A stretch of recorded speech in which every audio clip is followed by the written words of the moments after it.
Welcome to Mirror Domains Movie News, your place for entertainment headlines. And indeed, this is a live news show for movie fans, where we talk about all the trending movie news headlines of the day, including Nosferatu getting its release date. We saw those Fallout posters yesterday, but we'll take a little bit more in-depth look at it today. Oppenheimer gets its 4K Blu-ray release. Ooh, and it's getting all sold out. Alita Battle Angel 2, RoboCop reboot, Gladiator 2, what's going on with all that? McG says he's got a director's cut of Terminator Salvation.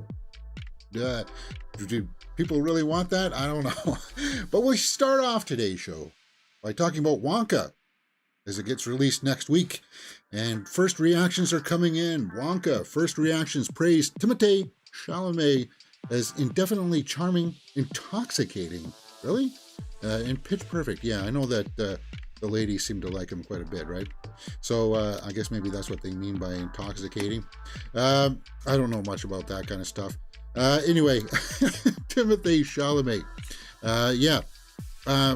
I liked everything that I've seen about this. The trailers, I liked the production photos that we've seen. Hugh Grant as an Oompa Loompa. It's a musical, so there will be musical numbers in this. Early reviews are coming out. The social media reviews are coming out, right? Because if we go over to the tomato meter, so it's not officially ranking yet on the tomato meter, but we got the social media reviews. There's Hugh Grant as the Oompa Loompa right there. All right, so let's just take a look at some of them and see what they have been saying. Wonka is a winning confection filled with the perfect amount of charm, whimsy, poignancy, powered by pure imagination and bright, nimble musical numbers. Timothée Chalamet is a charisma factor. His full committal is intoxicating, and Hugh Grant is exceptional. IDGAF mode. What the heck is that? What does IDGAF mean, guys? I'm sorry, that one's going right over my head.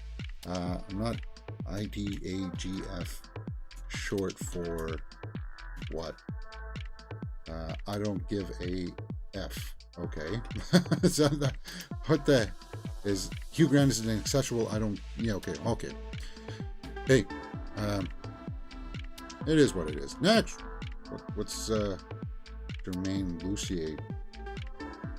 Timothée Chalamet is a reason alone to see Wonka. He's indefinitely charming and blast to watch. The movie around him isn't as good, but it's enjoyable. The story and tone fight against each other, leaving it a bit muddled, and yet it's filled with joy and songs that are delightful. Okay, so people really like the song and dance to it. Remember that Wonka is like a prequel, right? Before Charlie and the Chocolate Factory. This is how he finds his factory, kind of thing. It's meant to be a kids movie. It's an hour and 52 minutes. That's good. So the praise, this is charming and instant holiday classic. And I think that's the right tonic that the movie theaters need coming into this holiday season, right? Wonka is visually delightful. Shout out to Nathan Crowley for his world building is fantastic in every way. Is that who's directing? Crowley? See if there's anybody here that jumps off the page at me that I recognize. Perry. Okay, good. Perry Nemiroff. We recognize and trust her. Wonka is a super charming, delightful, powered by an exceptional, pitch-perfect performance by Timothée Chalamet. It can get quite silly, and there's a few plot points that are a tad on the thin side, but that couldn't stop such an impossibly sweet film with a hefty and very what? Sorry, Perry was feeling a little bit verbose there. First look at Kong and Godzilla New Empire.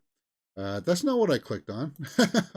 I'm sorry. I guess I can't. I said show more here, and I guess I can't see the rest of our quote. But you guys are getting the impression here that most people are saying that it's visually delightful. The musical numbers are good. A little bit on the weak. Oh, there's Perry again. Maybe if I click it here, it'll work for me. Okay, yeah, good. But that couldn't stop such an impossibly sweet film with a hefty and very effective close dose of sincerity from warming my heart. Okay. Wow, James, you really fumbled the ball on that quote, didn't I? Yes, I did.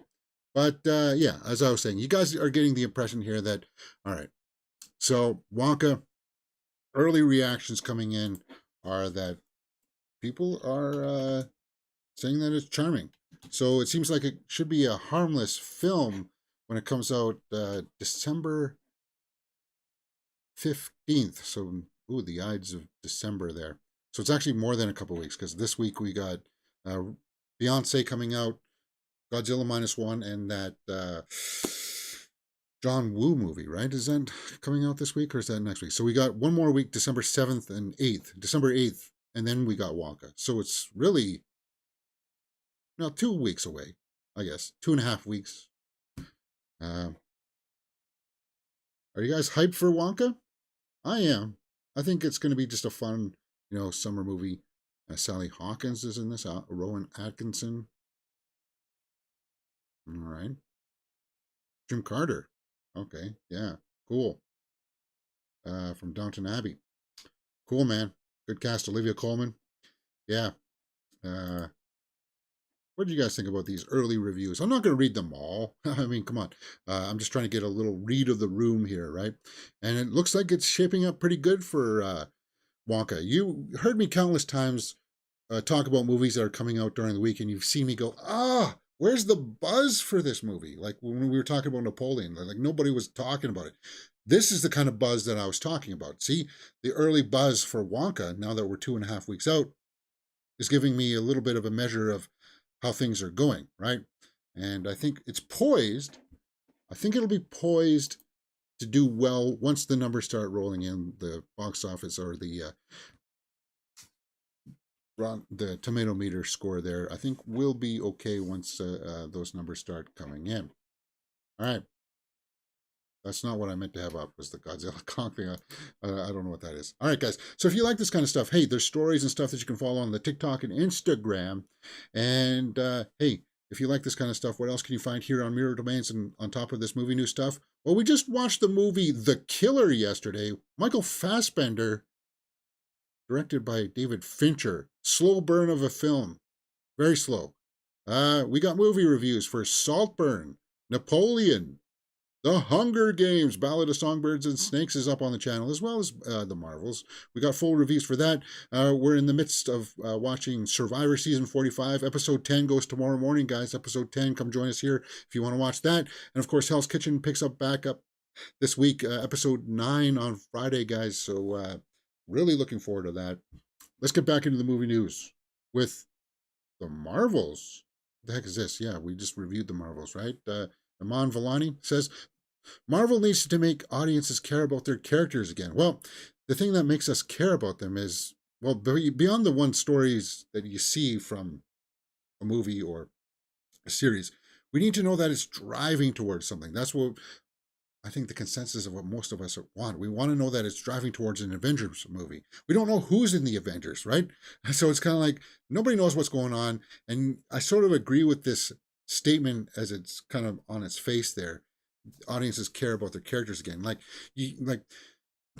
they don't care about the bad guys. Bad guys are come and go in one kind of movie or series, and it's kind of like, no, build the bad guys up so that the heroes, we care about the heroes defeating them, kind of thing too, right? Like you've got all these great villains and you do these one-off things and it sucks. Anyway, Aman Vellani. So let's see what else she's got to say in this quote. While speaking with The Direct, she says, the audience care about their characters again. I don't know. It's just about getting stuff bigger and bigger and bigger, Vellani said, because then, like, what's left? I think it's just about making the audience care about their characters. And I think they're established so many wonderful characters in the last phase of the MCU that it would be nice to see them all together again and see them team up. Yes, that's what most of us want. But where does Shang-Chi fit in this? Where does the Eternals, where do any of the Eternals fit into this?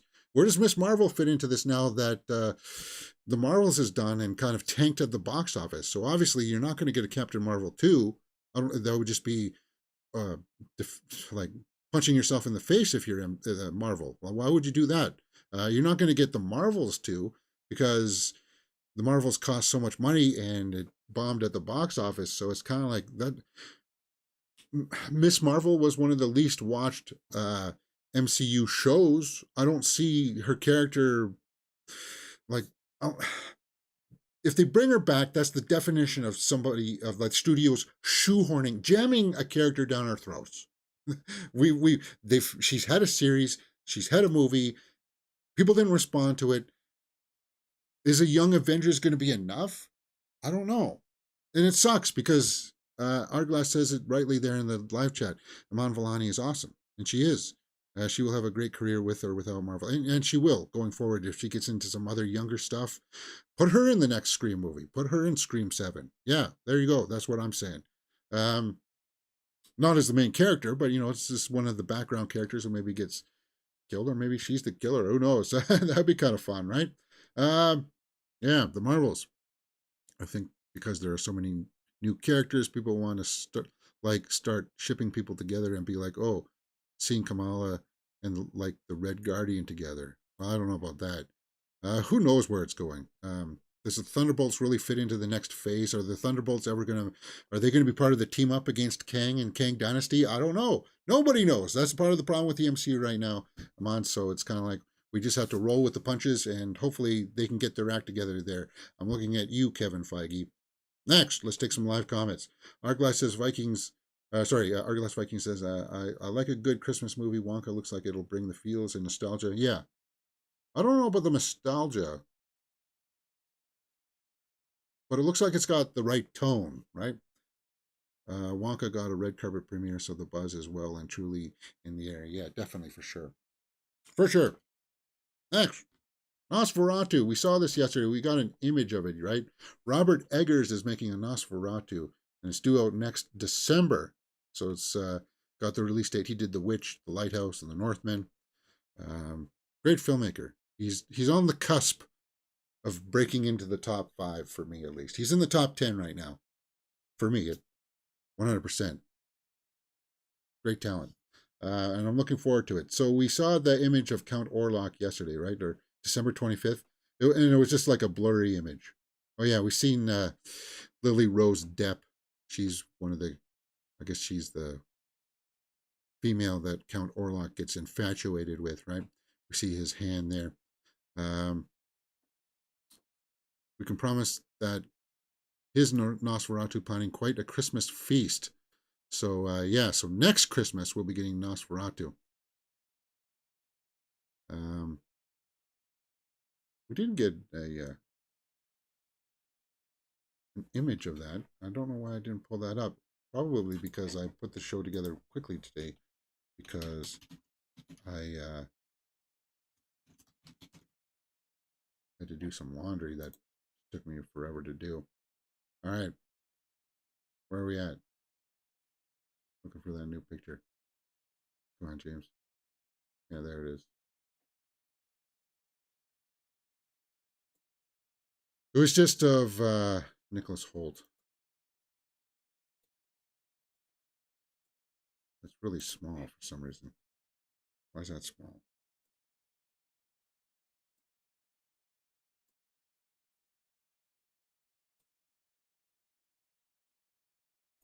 All right, guys. Yeah, there it is right there. So you can see Orlok there in the front. It's all blurry. Nicholas Hoult. Looks cool, man. And then, of course, that Lily Rose Depp one. So next December, Empire 2024. It's going to have a lot of new images for that. Take a look at who else is supposed to be in that cast. Emma Corwin, Aaron Taylor Johnson, and then Bill Skarsgård is Count Orlok. He's playing the vampire. Willem Dafoe is in this as well. Cool. Well, we know that Willem Dafoe likes to work with Robert Eggers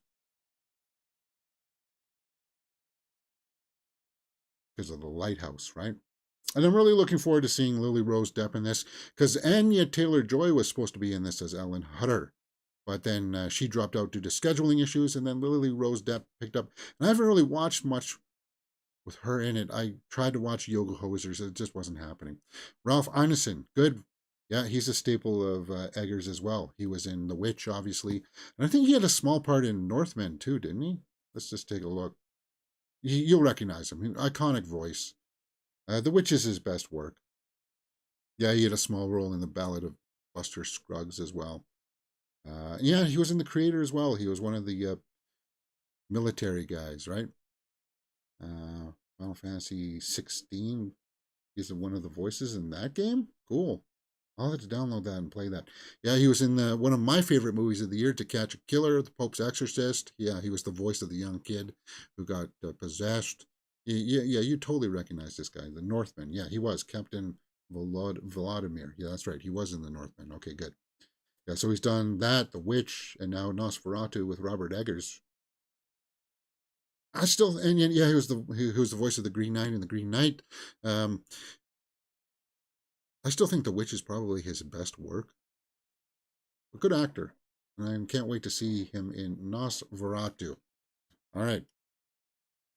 Nothing says Christmas more than a good vampire movie. No one said ever. Nosferatu should be out at Halloween. It should be. Annie Taylor-Joy may be too busy playing the Silver Surfer in Fantastic Four movie. Rumors are to be believed. Yeah, I don't know about that. She was already in sort of the MCU with the New Mutants. I don't know. She seems like she would. That doesn't seem like it'd be the material that would be her bag. She's gonna go big next year with Furiosa, but I think she's tailored better for doing smaller projects like The Menu and dramatic pieces like Last Night in Soho and stuff like that. That's where I would rather see Anya Taylor Joy than in the big blockbusters. I don't know. We'll see. Um, Follow posters or pictures. Yeah, we saw a bunch of these yesterday during our Twitterverse. And guys, I never played the game, so I don't know too much about this. Walton Goggins, the I had to have it explained to me that there was like a nuclear fallout. That's what it was from. So from that, there was like a disease or some kind of virus that wipes people out too, or something like that. Gives you a little bit of leprosy, maybe. That's why his nose is blown off. I don't know. Um, Kyle MacLachlan plays Lucy's father, Overseer Hank, who's in charge of Vault 33. Yeah, we saw these images yesterday. I thought I'd just pull it just to take a look at them in a little bit more detail. Like that, that looks fantastic. That looks very Dune, right? Dune Part 1 a little bit. But James, it's not Dune, it's Fallout. You're getting it wrong. Whatever. See, I'm just reacting as a casual person would. They don't draw those distinctions so hard in the sand as you'd like to believe. And then, like, the casual person would be like, what was that supposed to be? Like Halo as well, too? No. See, now I'm getting confused between Bioshock and this. I don't know it all, guys. I'm sorry. My ignorance is, I'm wearing it on my sleeve here. Uh, so this is going to be a series? Is that Kyle MacLachlan right there? Well, James, you should probably have read this. Yes. Forthcoming Fallout series for Amazon Prime. I don't know. Probably not going to watch it. I never watched Halo either. So it's kind of like, it is what it is. And we acknowledge it, right? It's trending, so we got to talk about it.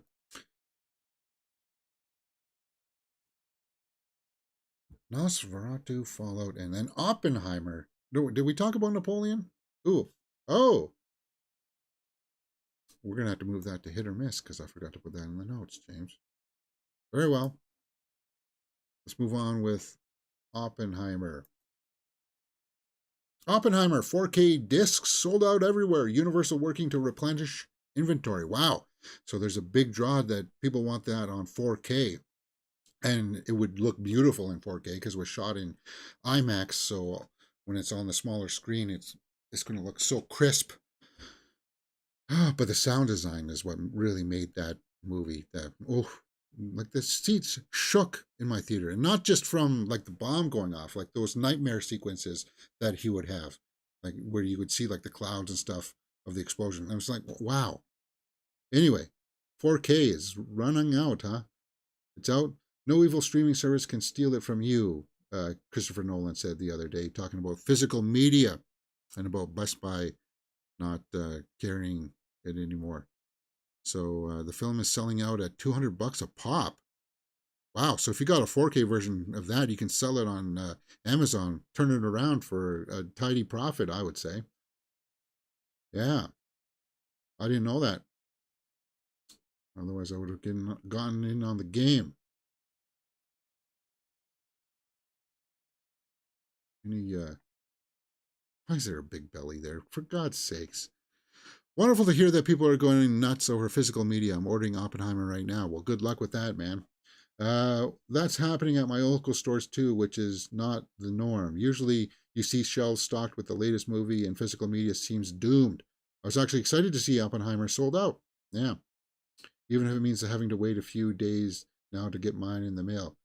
I know Best Buy is completely sold out, and Oppenheimer Steelbook is at this point. Yeah, the Steelbook. I liked Oppenheimer a lot, and I do think it's probably going to win Best Picture.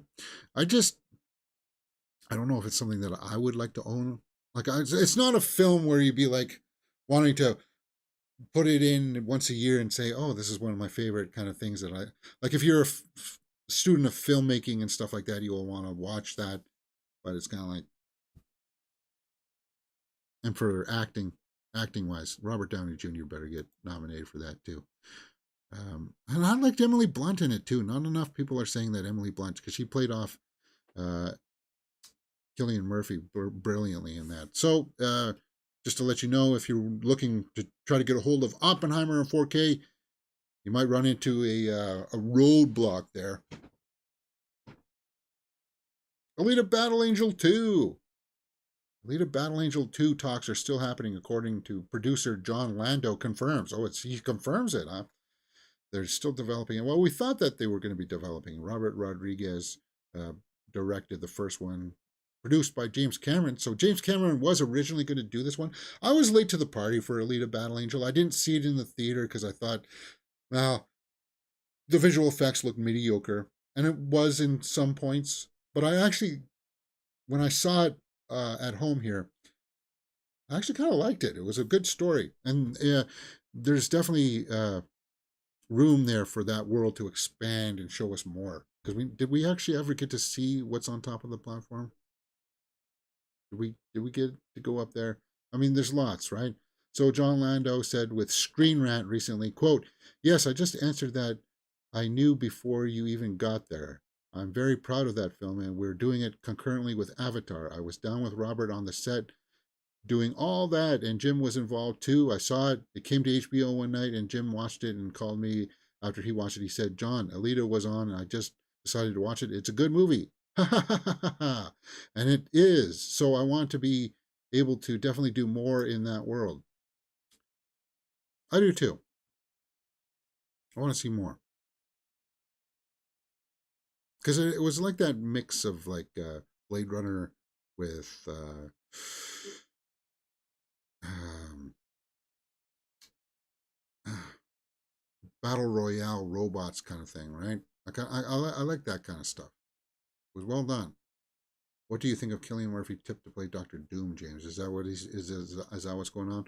If Killian Murphy's going to be playing Doctor Doom, that would be awesome. But we'll have to see that. Uh, Maybe that'll be in the Twitterverse when we get to that today, if that's just breaking news. Let's talk about Joel Kinnaman talking about that RoboCop reboot. Uh, Joel Kinnaman, RoboCop remake shouldn't have been called RoboCop. What? Yeah, I. You guys heard me complain about, like, there were some good aspects about it, but I just don't think they understood what made the first RoboCop popular. It was a different take. They tried it, it didn't work. So there was supposed to be like another reboot. What was it? Was it Neil Blomkamp wanted to do a RoboCop reboot that would be just straight sequel to the first movie? I like the second movie. I do. Kane, let's step outside. Yeah, I like that movie. Paul Verhoeven, yeah. So he's saying that they shouldn't have made it. The one thing I think was lacking in that film, like, to be self-critical, I think that it was one of those films, I think, who who made it fully didn't take into account what RoboCop was for the fans. Yeah, Of course, because well, they tried to redesign. They reinvented the origin story, right? And they try to make him a little bit more tactical. They try to give him a black suit, and none of us were having that. A bunch of us saw it in the trailers and complained. So they finally gave us the shot of the silver one at the very end of the movie, but it's kind of like it was a little too late. What made RoboCop popular was that there was that revenge story, you know, against Clarence Bodiger. Uh, that gave him heart, right? Um, and then him kind of like learning about his family and stuff. It was kind of like, yeah, they totally missed the mark with that. And they tried to make it too corporate. Yeah. So he goes on to say, RoboCop franchise, and it's different when a new filmmaker comes and puts his voice on it. And Jose had a very clear image of what he wanted to do. It was anti-imperialistic take, and I think the movie would have done better if he listened to the fans beforehand. But I think it stands alone. He concluded. I think almost think that RoboCop film we did would have been better a movie if we just named it would have been named RoboCop. What? Perhaps Robert Cop. It's a little bit more. What the heck is he talking about? Um, yeah. So he's conceding a little bit that perhaps they were a little bit on the wrong page there with that. I didn't, as I said, I didn't hate it. Um, but every now and then, like when they do these reboots, they just kind of miss the mark. And I'm hoping that The Crow is not like that, where they missed the mark of what made the first one popular. It was that revenge story against a colorful background of like characters of like evil characters that you love to hate, kind of like you didn't like Clarence Bodiger and his friends, like his laughing friend and Emil with the van and stuff, who gets toxic waste. You hated all those guys, but all of those guys did a really good job in acting so that you did hate them. So I hope that The Crow, when they go do that, they got like T-Bird and stuff like that, Top Dollar, like all around them, Skank, like the colorful characters that he'll go and get revenge against. You got to focus on and give time for those characters to be developed in such a way that you want to see them get their comeuppance.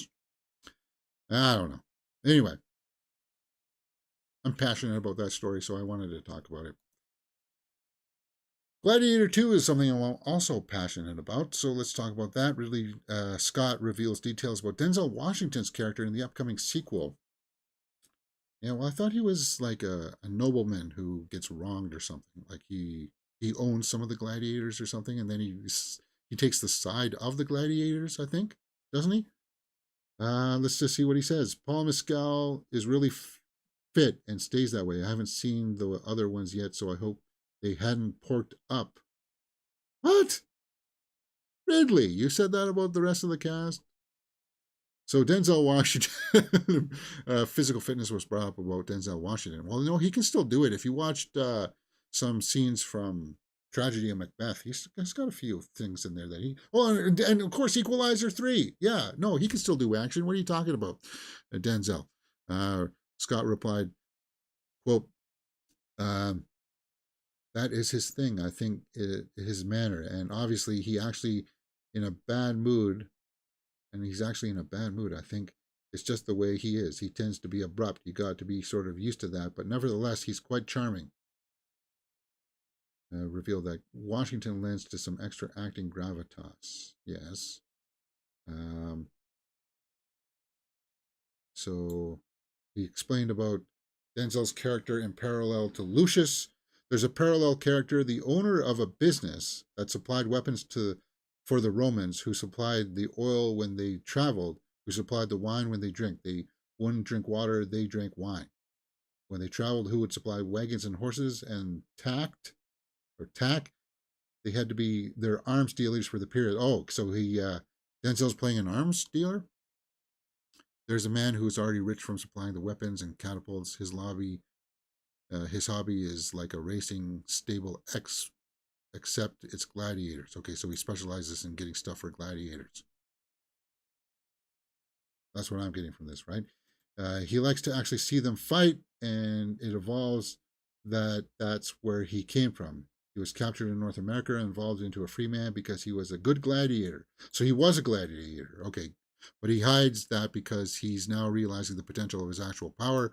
He's wealthier than most senators, so he all has already has thoughts of and designs and possible of idea of taking power from two crazy princes. So he's power hungry. He was a gladiator. He's now into arms dealing, and he wants to seize power. So he's gonna be the bad guy then, right? Ridley Scott's telling us Denzel might be like the bad guy. Cool in my book. You know that he can play the bad guy. Um, Training Day is just a testament to that, right? Cool, man. Gladiator 2 resumes filming next week in Malta. We just did a story of that yesterday. Um, Gladiator 2 is due out November 22nd next year, guys. Ridley Scott. It could be his final film. Like, the dude's at 85, man. Does he got another couple of years in for making another alien movie? I don't know. We'll have to wait and see. Gladiator 2. Next. Talking about some of these old reboots. I didn't do a good job of, I should have put RoboCop and Terminator side by side, but whatever. Terminator Salvation director Mick G hopes to share his darker cut of the film. Yeah, apparently he wanted it to be a lot more brazen, right? Is that the right word? And there was a different ending of the film. There was, right? Where John Connor actually becomes the robot instead of just getting the heart. Yeah, it was a weird kind of, I don't know. I didn't like that ending. So McGee, I guess he was doing the press for a new movie, Family Switch, and he spoke with comicbook.com and he said, "We tried hard on that one. We brought in Joe and Nolan to write it. There was a writer's strike back then, but brought in Christian Bale. You can't reach much higher than that. We certainly gave it everything we had. A lot of people like that movie. I don't know if a lot of people do. I know that it does have its audience.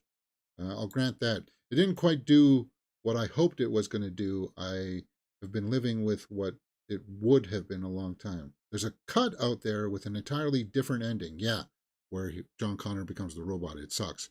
I just can't share it with the world yet. It's beyond dark. Yeah. It's interesting because I feel like we did so much with the right with Terminator, but ultimately just got enough wrong that we got beat up a little bit by the fan base and really broke my heart. Yeah, you did. And now, strangely, I think the film has started to age better.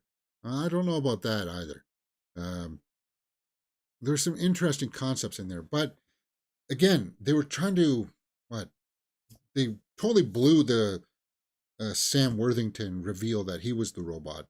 Um, but they're missing the grander drama there in the Terminator story, in the future war. Yeah, there's the future war with the robots. That should be the backdrop. But the drama that was there was that John Connor has to send his father back in time, Kyle Reese. Um, there's some great drama there that should have been the focal point of the story, and it just kind of like, yeah, he was trying to find Kyle Reese, but it was kind of like sidetracked on these other side missions. It just kind of lost its footing. And I like the cast, like Sam Worthington, Christian Bale, Bryce Dallas Howard, the late Anton Yelchin. I like it. It had the right ingredients. It just lacked in its execution, and a lot of that had to do with McGee. He's just not a talented enough filmmaker to handle a property like this. Few are. Cameron handled it perfectly. We know that. I liked Terminator 3 better than Terminator Salvation, but a lot of that had to do with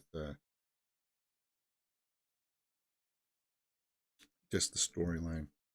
I do like the introduction of Kate Brewster. But anyway, a darker cut of the film. Will we ever see it though? That's the thing. Will there be like a McG cut released of it? I don't know. Um, I know that there are video essays about what all the different cuts of the film. Because that's how I know about John Connor turning into the robot or whatever at the end. Because it just wasn't supposed to be the heart transplant. It was supposed to be like a full brain transplant kind of thing. Yeah, something like that. That's how I know about it because I've seen some people break it down. Curious. Do you guys want to see that? Did you like Terminator Salvation? Maybe you did. Artglass says Terminator Salvation had a great cast. It has aged well, in my opinion. Oh, so you did like it. Anton Yelchin was a great addition. Yeah, Denzel will probably have a redemption arc in Gladiator or go down in a blaze of glory. That would be cool too. Like, maybe towards the end he'll fall into the arena and have to fight again. That'd be kind of cool to see. The RoboCop reboot wasn't bad, but Michael Keaton wasn't evil enough. Samuel L. Jackson was shoehorned in also. Yeah, um, he was supposed to be kind of like the Samuel L. Jackson was kind of supposed to be the replacement for all of those abstract TV commercials that were kind of like promoting like nuclear power. And you see the dog with two tails and stuff like that. He was supposed to be like that kind of a replacement. It just didn't work. And yeah, Michael Keaton wasn't as menacing. Like the OCP wasn't as menacing as like it was run by the old guys in the suits in the other one. Anyway, yeah, we talked about that. Um, there was potential there. There was. All right. So we got a lot of hit or miss to do. A lot of hit or miss because, as I said, I put together the show rather quickly because I was doing laundry this morning. Then I have to go for a haircut this afternoon. It's getting a little bit long here. So I don't know if we're going to watch something. I do want to watch something because I did have fun watching The Killer with you guys yesterday. All right. Hit or miss. If it's a hit, we'll talk about it. If it's a miss, we'll move on. Star Wars fans love Mark Hamill posing with Ewan McGregor in brand new photo. Cool. Well, that's a hit for me. I do like Mark Hamill. I do like Ewan McGregor. That's cool. Wow. I think they will reboot Star Wars. And when Ewan gets old enough to play Alec Guinness's age, I think that's the right time that you reboot it. It would be fun right now if you could redo it and have Millie Bobby Brown play Princess Leia, but uh,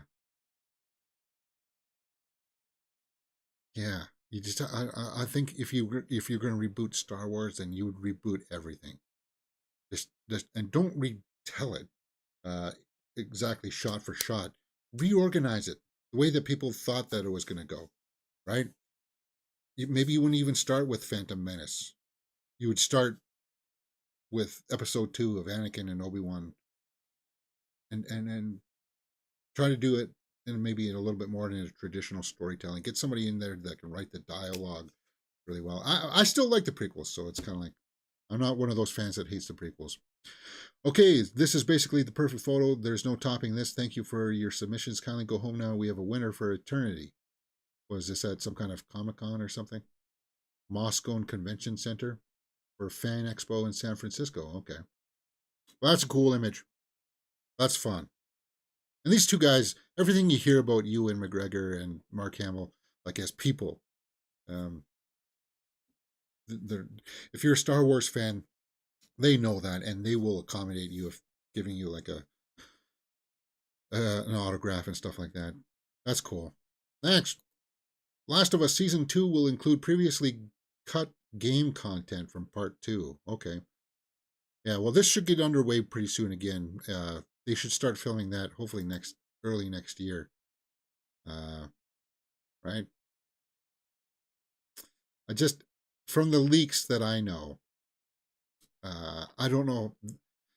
I think they should alter the story because these two get separated, and I, that's like the main draw. It's kind of like it's the Grogu Mando situation from uh, Star Wars Mandalorian. It's kind of like Grogu was such a big part of it. Yeah, he left at the end of season 2, but fans want to see them together. Fans want to see these two together. So having them split up, I don't know if that's going to work for season 2. Well, we'll have to see how that pans out. So it's going to have some parts from the game put into it that were cut from the game, huh?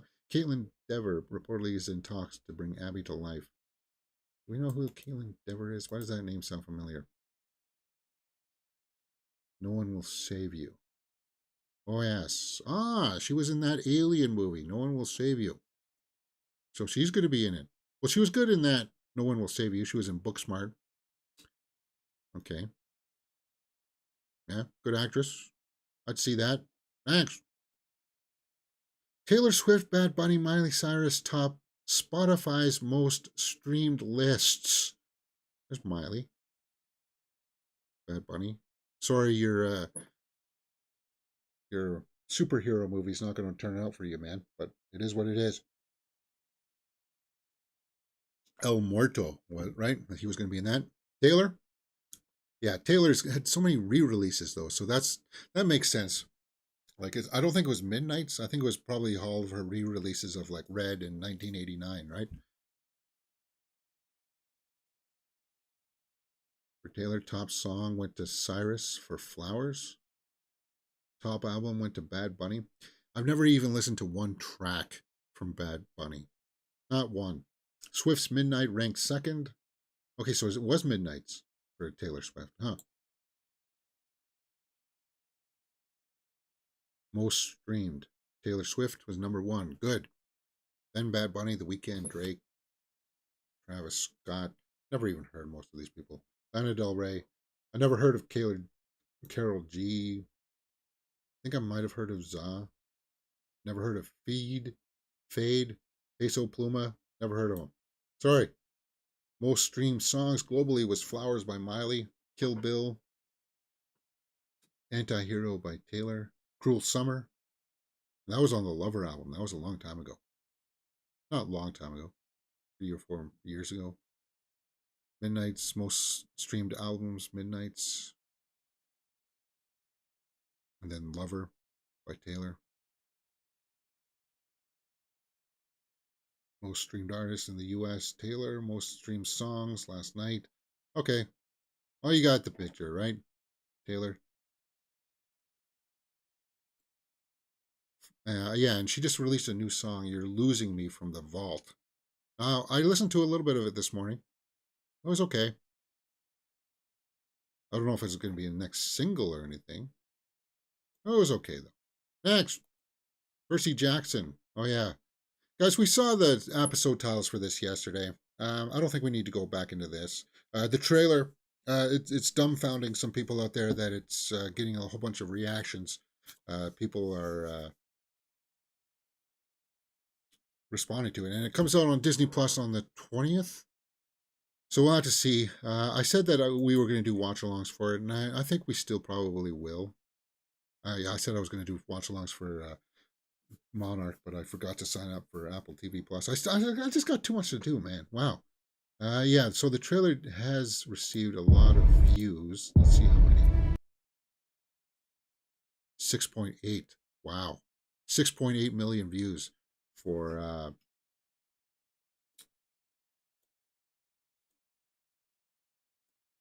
Percy Jackson. Your quest. Yeah, I'm looking forward.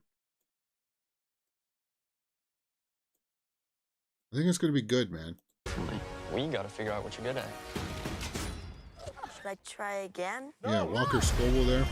I think it's going to do a good job. So a lot of people are watching this. I think the complaints about the cast not looking like the characters, that's going to go the way of the dodo once they realize that the book, it's remaining as true to the book as possible, right? Or at least with the story-wise. Story-wise, it's trying to remain honest to the book. I need a sword. What is that? Visual effects look like they're somewhat on point. But man, he looks young there. See, he looks very young there. But then he looks older there. Weird. Right? So maybe he filmed these parts first. Or maybe it shows them in different ages. I don't know. 8 episodes, December 20th, guys. So we'll be checking that out. Next.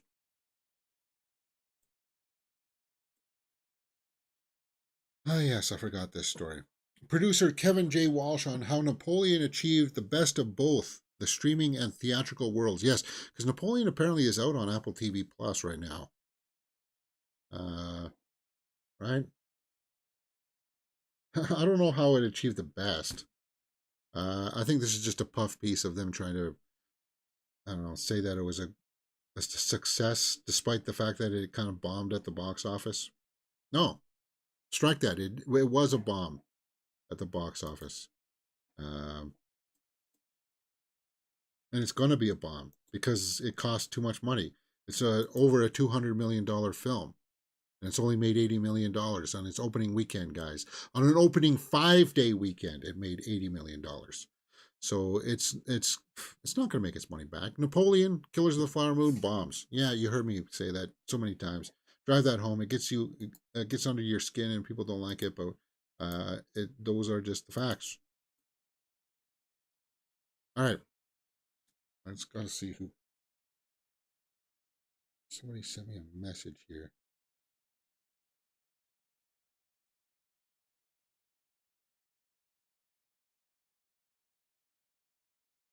Yeah. Oh, okay. Hopefully they left a voicemail.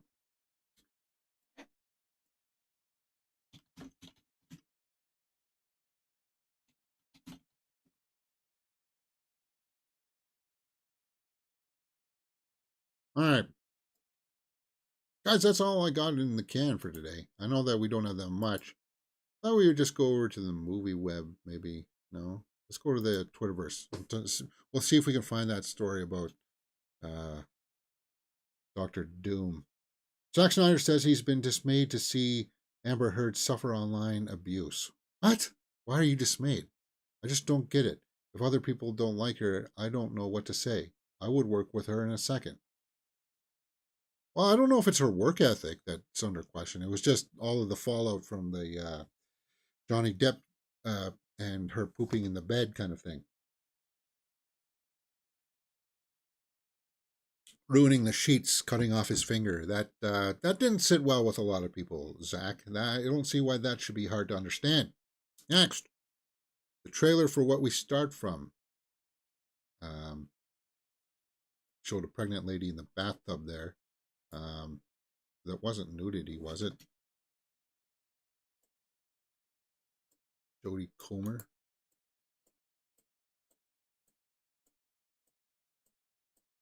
Yeah, they wouldn't show nudity in a trailer. Or maybe they will. I don't know. Just what you miss, doesn't it? Yeah, I'm not going to scan through that. Mean Girls, new posters for the Mean Girls movie musical, January 12th. I'm not going to watch that. I don't care. Sorry. New series adaptation for One Day, debuting on Netflix February 8th. Okay. Filming has resumed on the live action adaptation of How to Train Your Dragon with Mason Thames and Nico Parker. All right.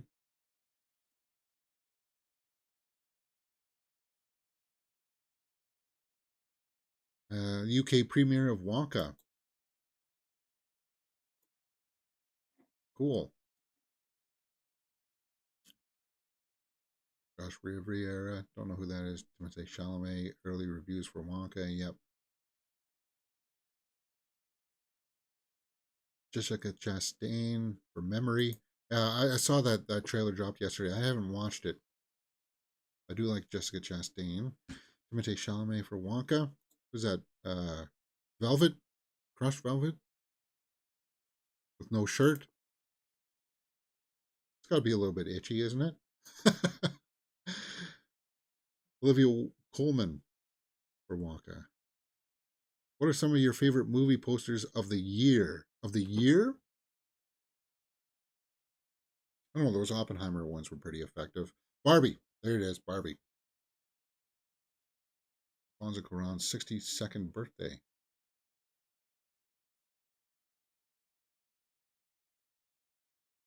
Robert Eggers' Nosferatu and Jordan Peele's next untitled film are currently slated to release on the same day. So Jordan Peele is going to have another movie coming out. I do want to watch Nope with you guys. I do.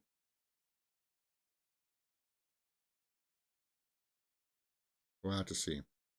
All right. Next. Robert Eggers' Nosferatu, December 25th, 2025. 2024, sorry. Yeah, we know that.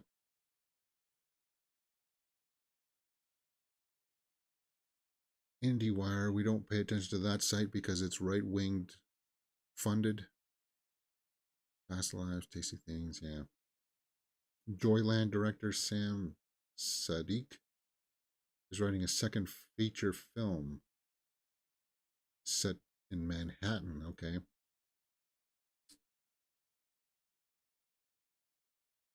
All right, I think we talked about that yesterday too. Okay, so that's pretty much all from there. What did you say? Doctor Doom casting rumors.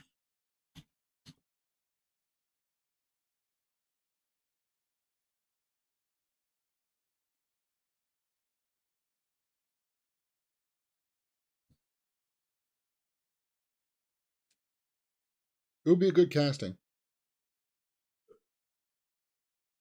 We know that Killian can bring it. He's played the Scarecrow.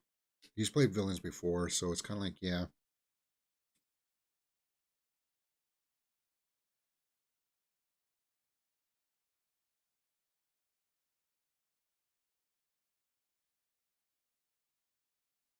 Previous rumors have claimed that both Ryan Gosling and Josh Hartnett were in the mix to play Doom. Josh Hartnett, huh?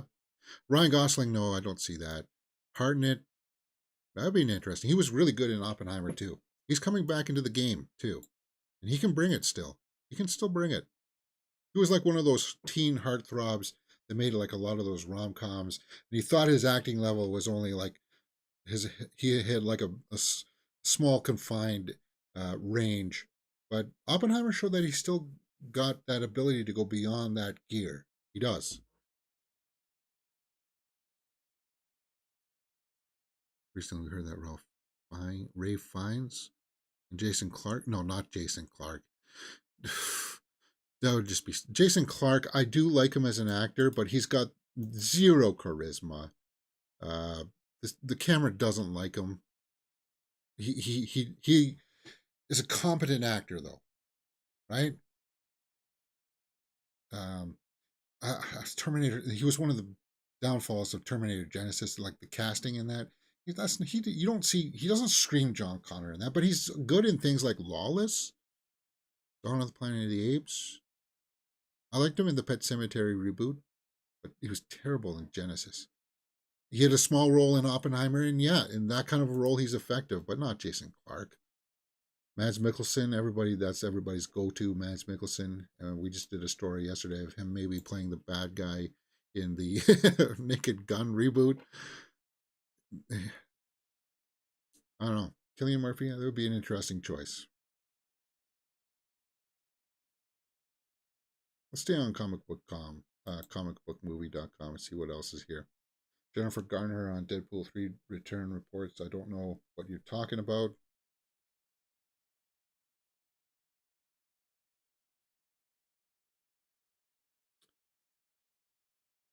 Godzilla X Kong, the new Empire trailer expected this Friday. Okay, so if there's a new trailer for that, of course I'll do a reaction for it.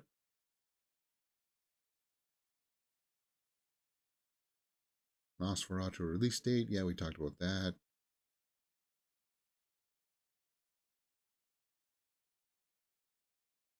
Talked about that. WandaVision gag reel. Morbius writer still receiving story by and screenplay credits by Madame Web movie. Star Wars Rebel actress Vanessa Marshall hopes to bring Mara Jade into the future to live action movie or TV show. I think a lot of people want to see Mara. A lot of people do. New details on Aubrey Plaza's Rio Vidal revealed for Darkhold Diaries. Well, we do like Aubrey Plaza here. Character Legion alum. Character Legion. It sounds like Rio Vidal is going to go into Harkness Quest. What the heck? The Green Witches. Okay. First look at Aubrey Plaza in Darkhold. Don't get to see that much, do you? She's got such a weird sense of humor, too. I like Aubrey Plaza. Emily the Criminal. If you haven't seen that, check that out. Next. Oh, is that it? Noah Hawley's Alien prequel adds Fargo David Reichel. Yeah, we just talked the other day about Timothy Oliphant joining that Alien TV series. Now you got Fargo star David Rysdal. Rysdal. Mm-hmm. All right. Do I have any other movie trailers? Night Swim trailer 2 is dropped.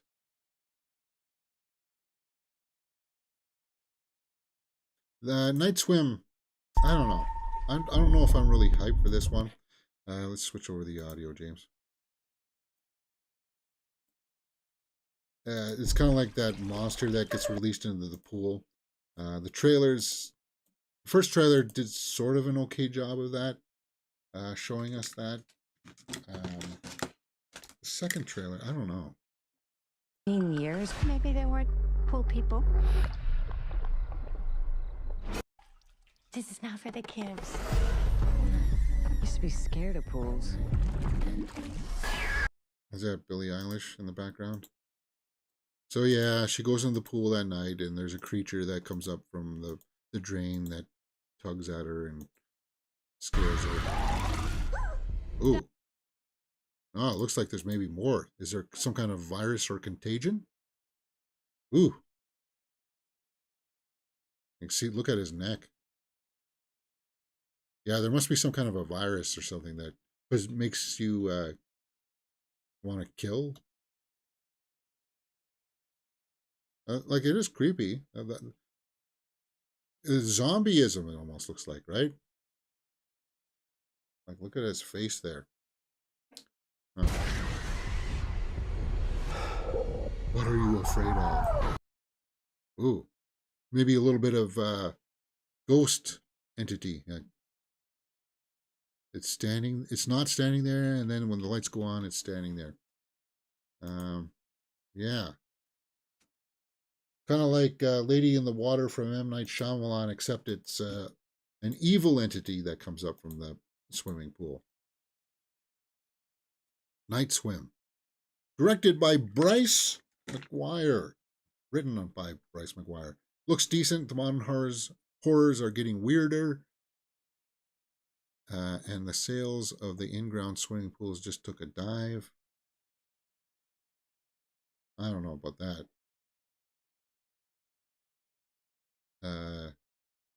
January 5th? January 5th. So that'll start us off for 2024, guys. A horror movie. That's the way I like to start out the year. Although it doesn't look all that good. It is what it is. Next. Oh, that's it? Oh, yeah, that's about it. That's all I got in the can for today, guys. I don't really have that much more.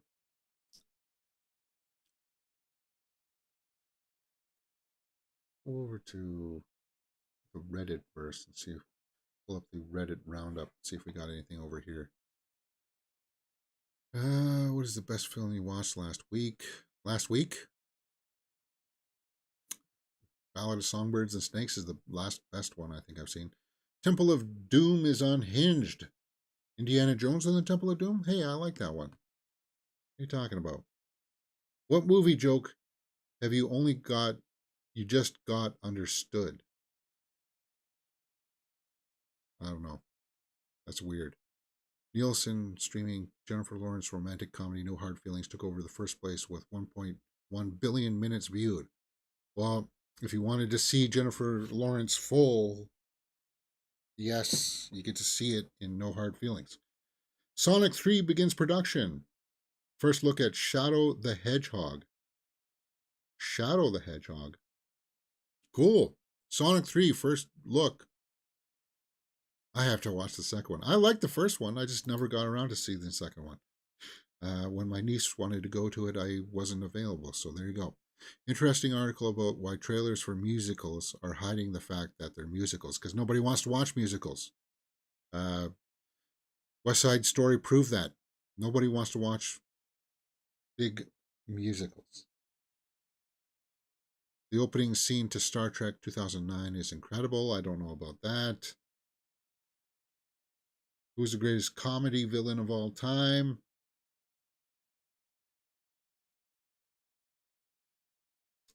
What happened to Joseph Gordon-Levitt? Yeah, where he directed Don John. Where has he been? What has he been doing? I think maybe he's been raising a family, hasn't he? Good actor. He's only 42. He's still got a lot of his career going for him. He did some work on the TV show Poker Face. So he's got a lot of upcoming stuff. He's going to be in that Beverly Hills Cop Axel Foley movie, post-production. Yeah, I remember that. Greedy People, Killer Heat, Wingman, K-Trope, Nobody, Nothing, Nowhere. Sonic 2 is a decent sequel. Good world building.